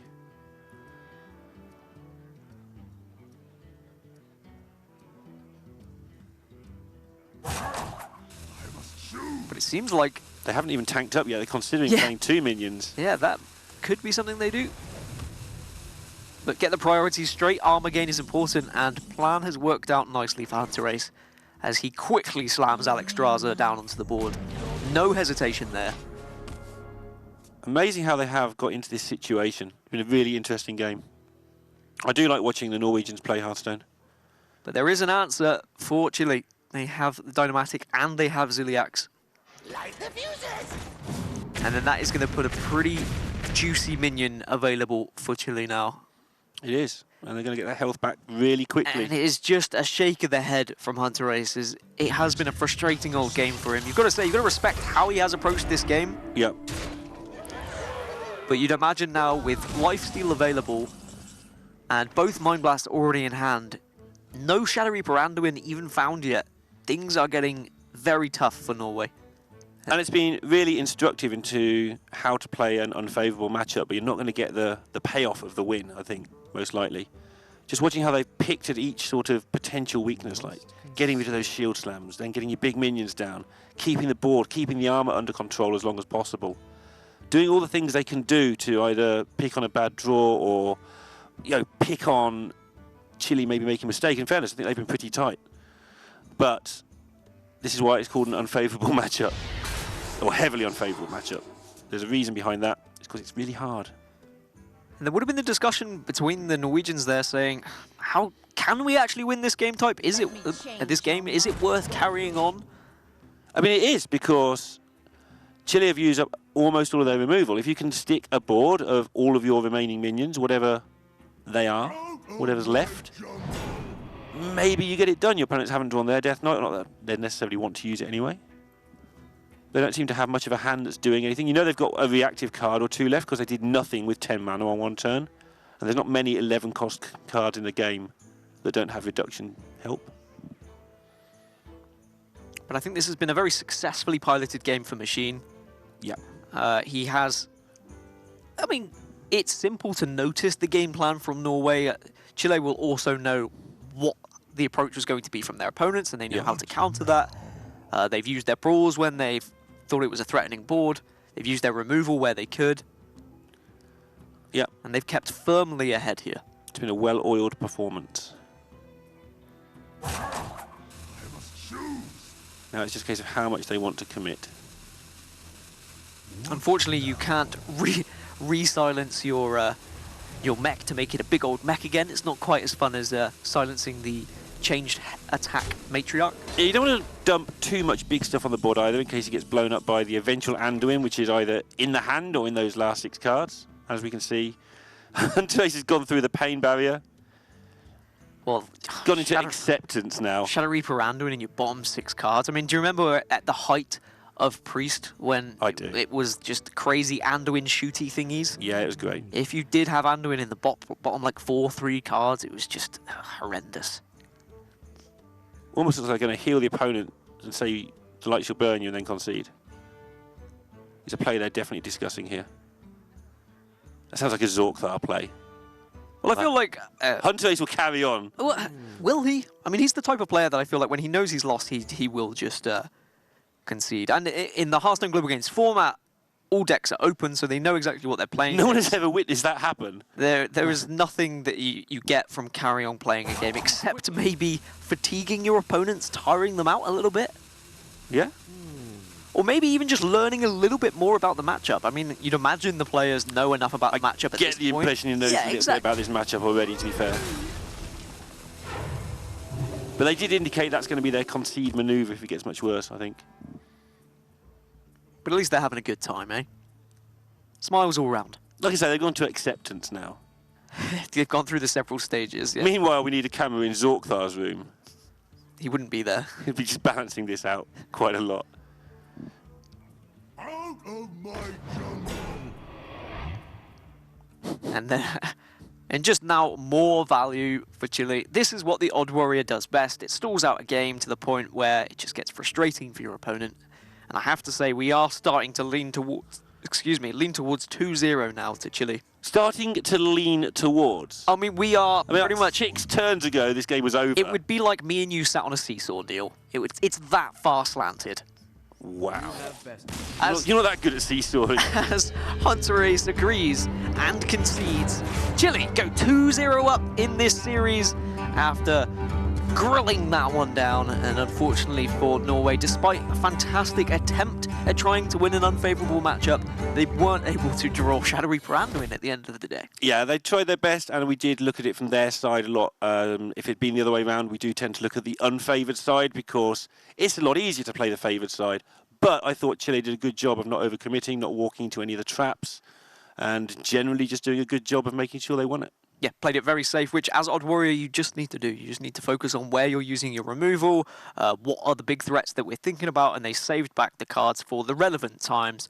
But to give the players a little bit of a rest after those first 2 games, we are going to go for a short break, but don't go anywhere, because when we come back, we'll be concluding this series. Chile are 2-0 up here against Norway and have the chance to take this 3-0 if they win the next match. But it's going to be a difficult one, isn't it, Lorinda?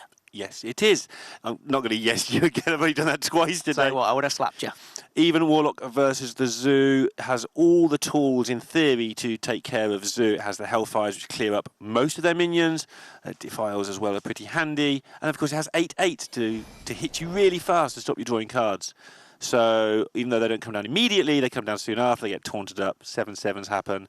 All a bit grim. But on the other side, for the Zoolock, there is still the crazy start that they could have, right? You could have the Bold Librarian into suddenly healing yourself up with a Voodoo Doctor, and then 2 Happy Ghouls, and then you're... It doesn't matter if there's a Hellfire because they're dead by turn 4. Exactly. Maybe there's a Defile if you play it badly and you play into the Defile, but things can What, go like the wrong. turn you just described? Yes.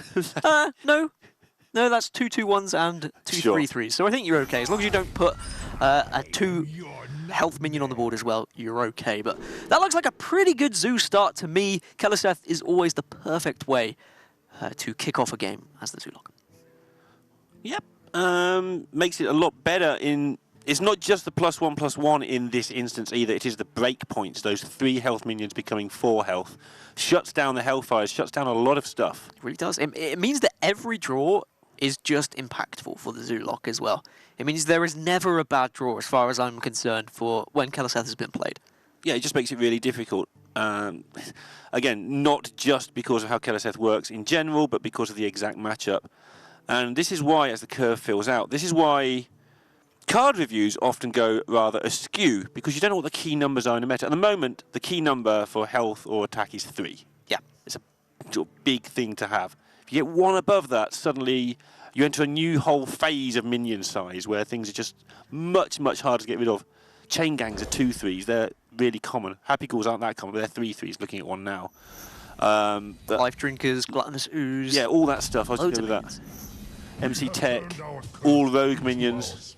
That's a Bone Mare. It is a Bone Mare, and we have seen Bone Mare added to Evenlock just for the greedier player. They will put it in for a little bit more of late-game oomph. On the other side for the Zoolock, it is the Zoolock, kind of Zoolock that's not running Doom Guards, which seems pretty common now. Instead, it's running Leroy Jenkins. Double Fungalmancer, just the 1 Despicable Dreadlord as well. So very early game oriented. Already a decision for Chile there is, do you want to play 2 1-drops, do you want to play 1 1-drop, or do you want to play Keliseth? I like playing Keliseth. Yeah? The reason why I like playing Keliseth is because you have 2 1-drops to follow up next turn, and then you wait. Although, Right. the although is your 3-drop isn't that great. Also, there's a bit of another although, and we're going to get to see the although.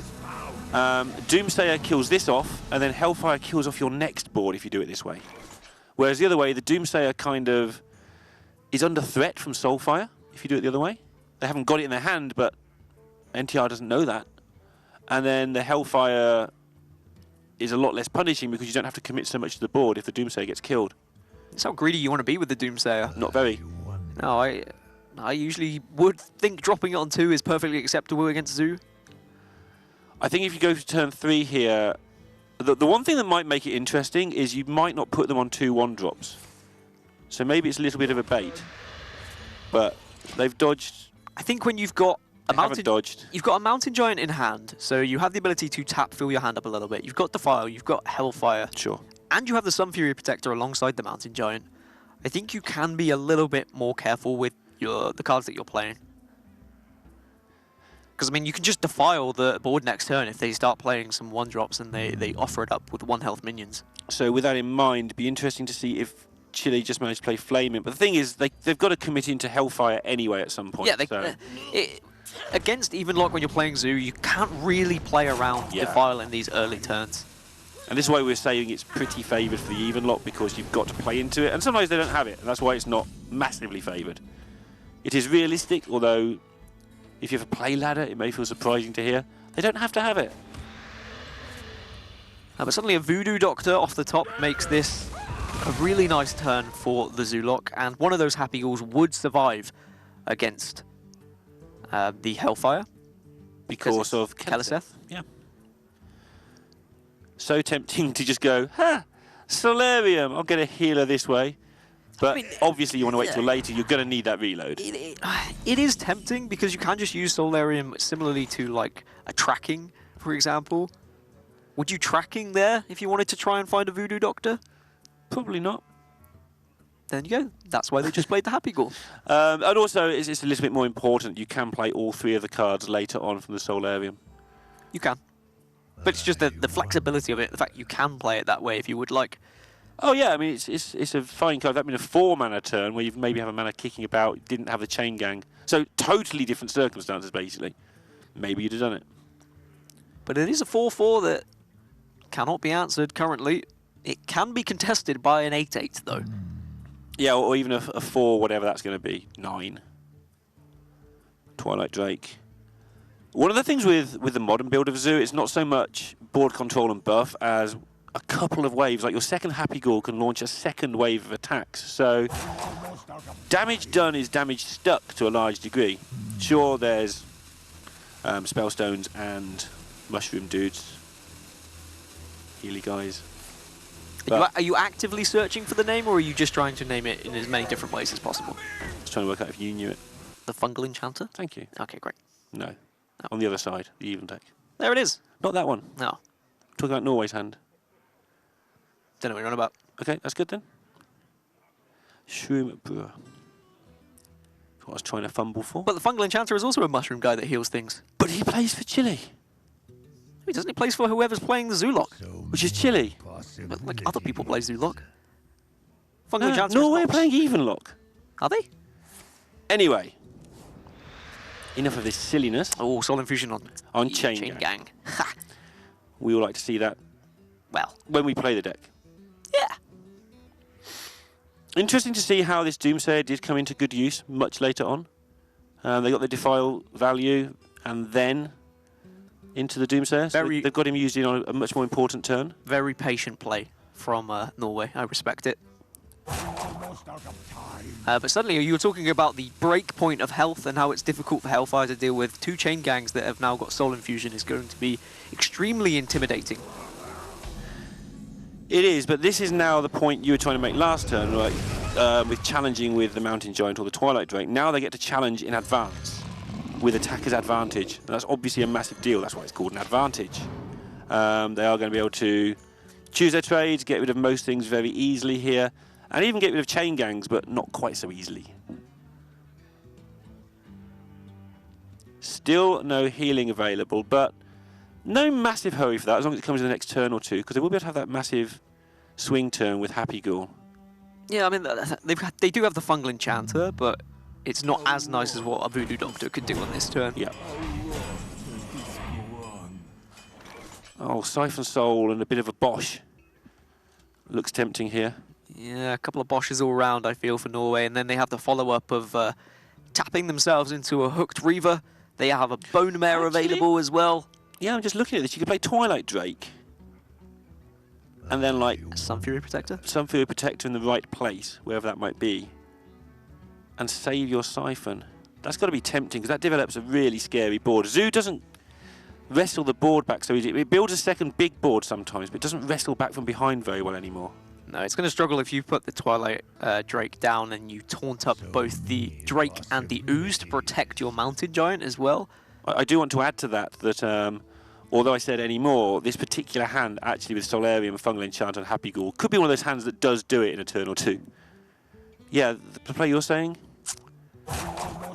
You don't even have to protect the Giant if you don't want to, or you don't have to use the Protector on the Giant. You can protect the Giant by giving taunt to the other minion. Yeah, that's the play I was looking at. Just popping it between the Ooze and the Drake if you wanted to, or just protecting the Ooze as well by going on the left. Yeah, this is also perfectly acceptable. Yeah, I like this a lot. This is the play I was looking at. Forcing your opponent to attack into the 4-9, not even giving the option of the Ooze. NTR will be seen in playoffs, by the way, very soon. A fantastic place to be. It's where everyone wants to be, in the playoffs. It is indeed. Chance of those championships, chance of that world championship. And Chile need that swing turn, and they need it about now. But they'd like to wait one more turn for the doubling imp, but I think that might be pushing their luck. Good doubling imp, Fungal Enchanter and Happy Ghoul. Yep, that seems okay. But even then, look at this board now from NTR. This is what Evenlock does against Zoo. It manages to survive the early turns, then it starts to put down all these big threats. And it has been a good draw for them. They have found that early game they needed. They've now found the big threats they need in the mid game. And they have even more to follow as well. Hooked Reaver, Siphon Soul, Bone Mare. Yes, plenty of defense. And defense is all they need. As long as they can avoid a couple of Soulfires. Because usually your opponent just taps themselves to death. Because it's alright for the even lock, they tap themselves down to a low amount and then they start healing themselves back up. Right. But Hellfire is going to make short work of this board if they would like to do so. Yes, okay, it kills off a couple of your own minions, but you can trade off the Ooze into the 4-3, trade into the 4-4 with your Sun Fury Protector, then play Hellfire, and then you can go face. And Norway on the verge here of just clawing one back. Yep, we imagine they should be. I'm struggling to see a large out for Chile, unless there is a world where Norway blow up their own board significantly and then suddenly we see Soulfires and Leroy Jenkins available for Chile. But that's me clutching at straws. Straws are worth clutching at sometimes in these games. But also that's you pretending you can't see the Hooked Reaver, which is more to the point. And NTR just clears everything up here, and suddenly it's a lethal setup going into next turn. And Leroy Jenkins versus the world. He tried that once before. It didn't work out too well if you've ever seen the video. And if you haven't, go watch it, because you know what I mean. Homunculus, even though it chips you down a little bit further, it does protect you from any aggressive turns like Soulfire in the 4-2 and Leroy hitting face. But now you are just resorting to Solarium. You're looking for some answers.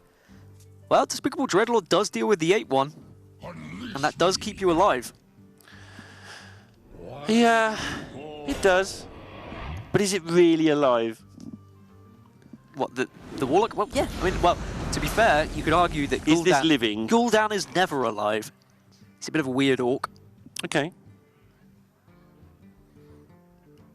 But Bone Mare available now. Hooked Reaver is also there. You've got the Spellstone to heal yourself up. You could Hook Reaver and Spellstone if you wanted to. Yeah, this is one of those games, Dan, where, you know, if this was like a boxing match, Right. Topper Bablo's trainer would be running in with a towel and just going, nah, Yeah, you can see the hand, end it.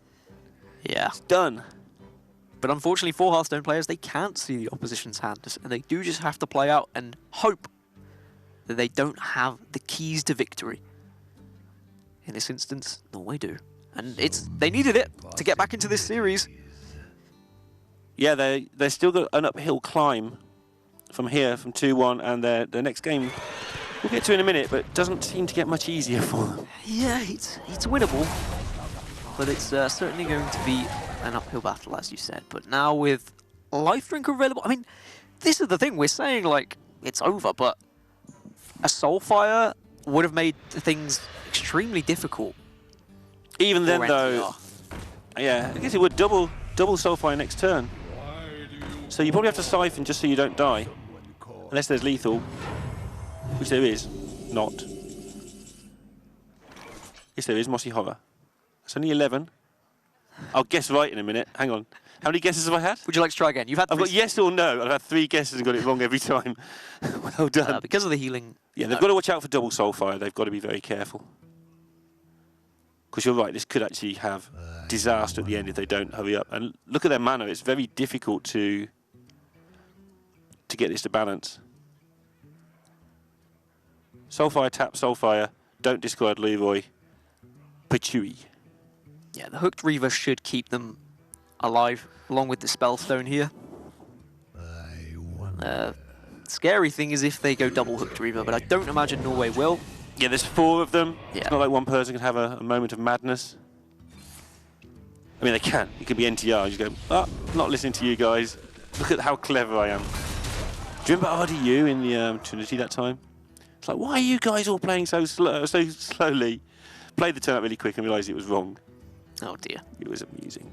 Poor old RDU. there I'm was trying to get your mod removed, but Probably already is, after they lost today. Soulfire there, available. If they maybe Soulfired and then tapped and then found another Soulfire, Norway would be very and tapped relieved. again. Yeah. But the Hooked Reaver is the key point here. Because if the Hooked Reaver wasn't played, then suddenly there's a possibility. But at least it can kill it off. This Leroy Jenkins is not just 6 attack, thanks to Keliseth. Chile doing their best, just stay in this game. But why? Because they want to win 3-0, that's why, Neil.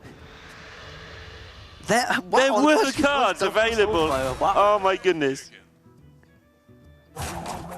Unfortunately, I think it's too little too late, but now they're just going down the route of hoping they can gain some board control, but unfortunately, Hooked Reaver into Siphoned Soul will... Unfortunately, they have no cards. The opponent has 11 health and 5 cards. And they've just used all their burst. But other than those minor points... And if you really wanted to... You could. Like, Siphoned Soul is available here, you could even... I think you do. Well, yeah, you do, but I was looking at a very cute play of... What, Siphon Face? Of Dread Infernal after hitting face with both 1/1s to force your opponent to just 1 card. Means they can't tap. Oh, okay. That is kind of cute. Yeah. What 2 cards could they draw that win the game? To make that correct. So you asked me some pretty bad questions now, Neil. That's why you're the host. You're digging. I was offering you an alternative play is what I was trying to do. I liked your alternative play. Well, Norway are thinking of Gen Greyman, so that's an even bigger alternative. Yeah, they could Demonic Project. Do pretty much anything, to be honest. I prefer your play to this, by the way.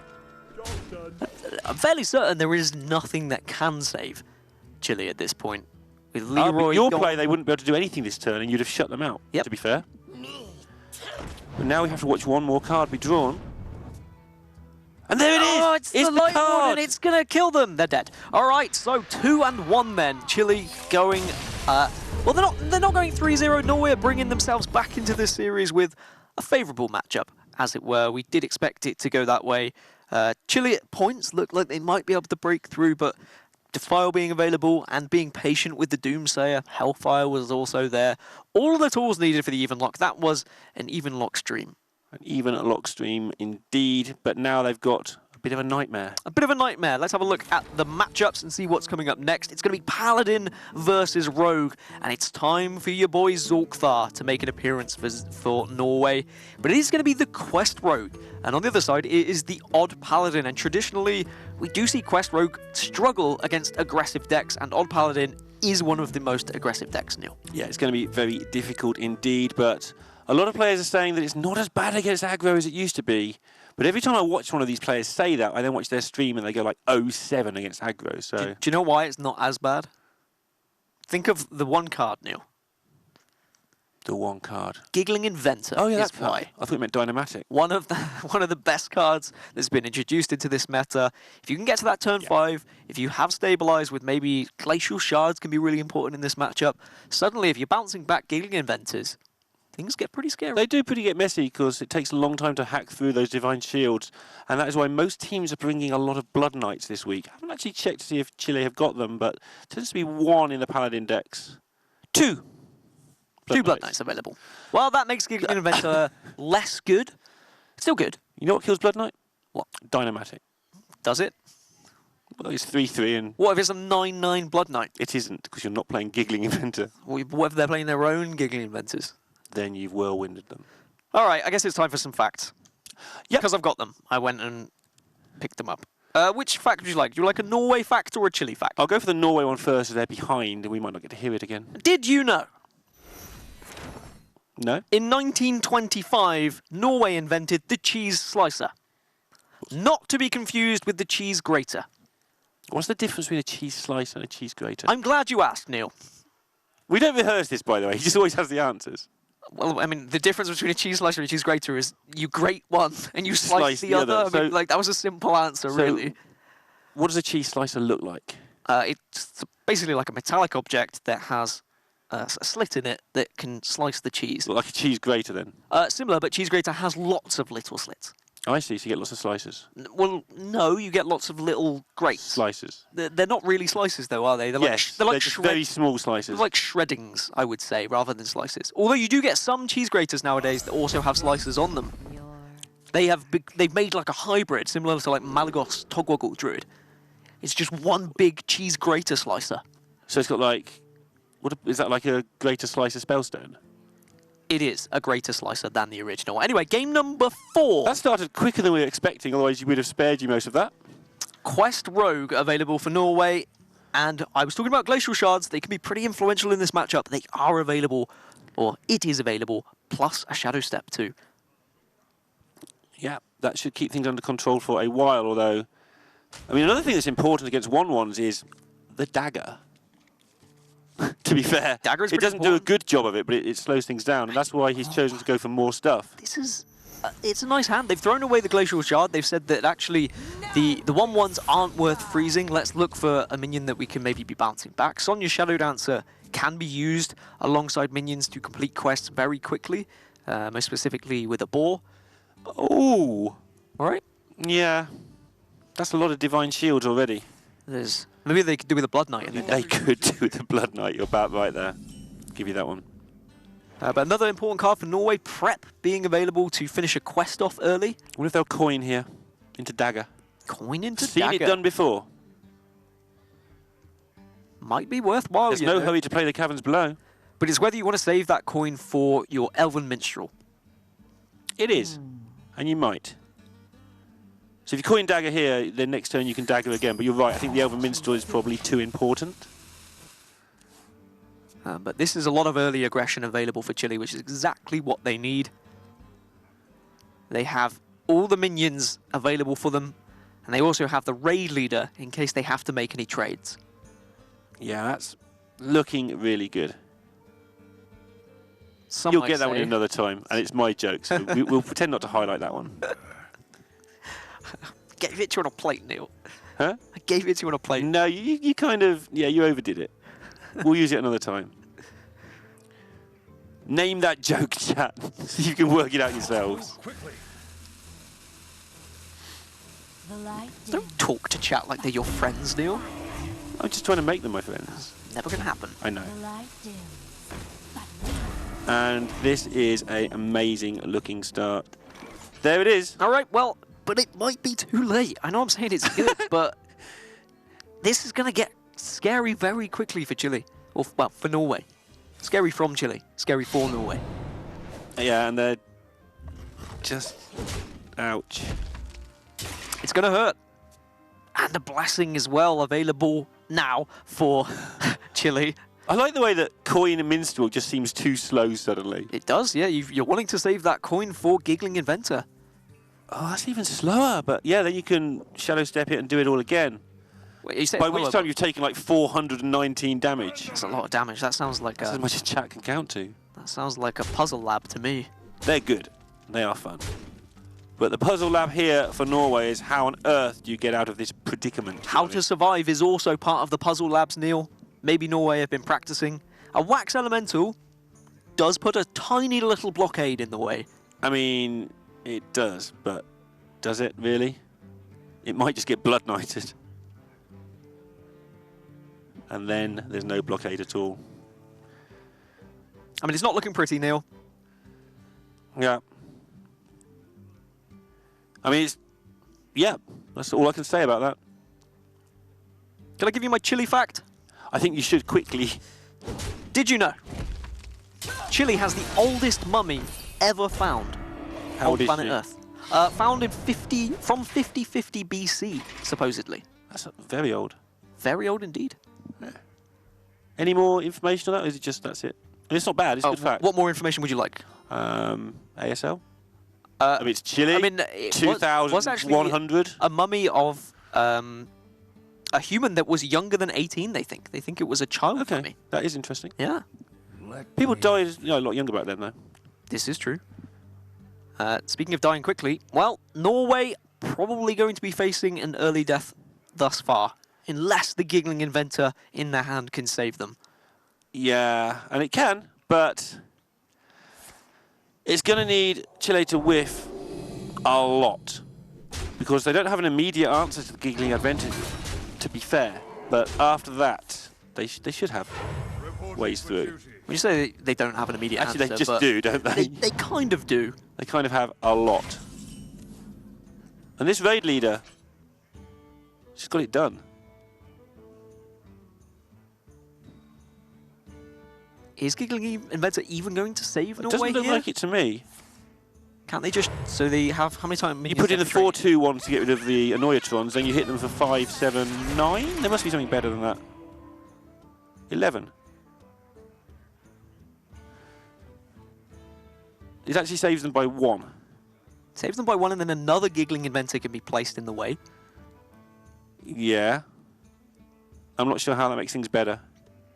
Just because you're going to be the same board state, pretty much. Except you're going to have 1 health. And unfortunately... Actually, you're going to have a bit more because you're trading for the 2-1 most likely. Yeah, you don't have... Yeah, you don't want them shadow stepping it back, for example. You don't know there's a second giggling inventor available for them. So I imagine you are taking down this giggling. But if you do, you are killing off your raid leader. So maybe you're not.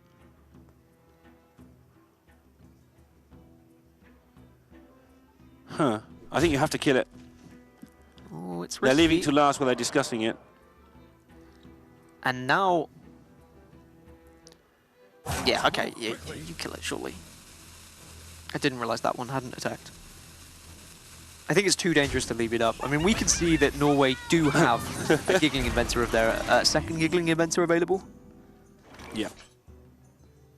But now it's the same question, Neil. Does this giggling inventor save you? Feels like I miscounted by 1 somewhere last time anyway. No, you said they were 1 off. Okay.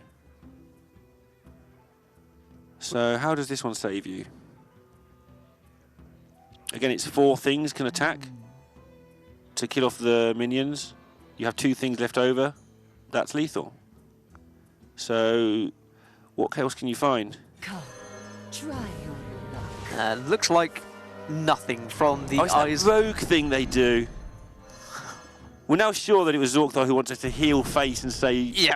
by the holy light last time as well, I think. Zorkthar just accepting his fate here, which means Chile win the series 3-1, which also puts them at 3-1 in the Swiss format here in HGG as well. Commiserations to the incredible Norwegian side, but just unfortunately some unfavourable matchups that they tried their best to worm their way to find victories, but that Quest Road game, well, what else could they have done? They could have coined on turn 1 into Dagger.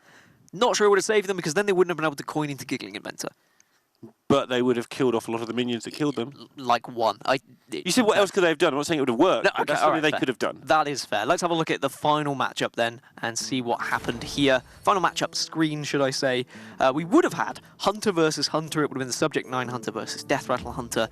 But in the end, Chile were able to find the victory on game number 4 in a thrilling series that kicked off with an even Shaman victory over a Shadowwalk Shaman game in game number 1. I do feel we were, because we're watching it from Norway being the big team's perspective, plus they were the underdog in so many of the games, I think, yeah, we should bring up to the point that we didn't see Chile make any big errors in that match. I was extremely impressed by how Chile played. I mean, it's not that I didn't expect Chile to play well, because we know they are definitely capable of doing so. There's a reason these players are on this team, but you are completely right. You expect Norway to be the winners because of some of the players there are available for them.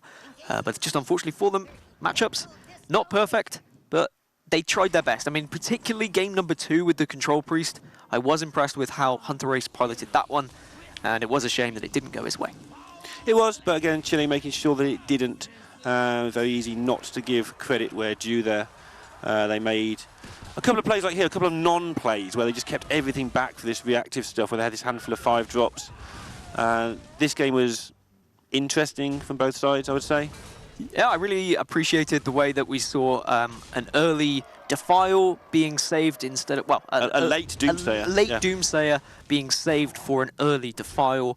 A very well-maneuvered game by Norway. And then Chile played this great. I mean, Chile just didn't really have to think in this game. They just went, oh, let's play some minions and put them on the board. I think the hardest decision they had was whether to kill off the Giggling Inventor or not. And Quest Rogue is back, ladies and gentlemen. Ultimately, they did make the right decision. It could have got a little bit ugly if they hadn't have done so. But either way, Chile are able to find that victory 3-1. Massive congratulations to them. But that is series number 4 of the day completed. But don't worry, we still have more Hearthstone on the way. We still have another series, and it's between 2 teams who are currently 3-0. Brazil versus Spain is coming up on your screens next. Don't go anywhere.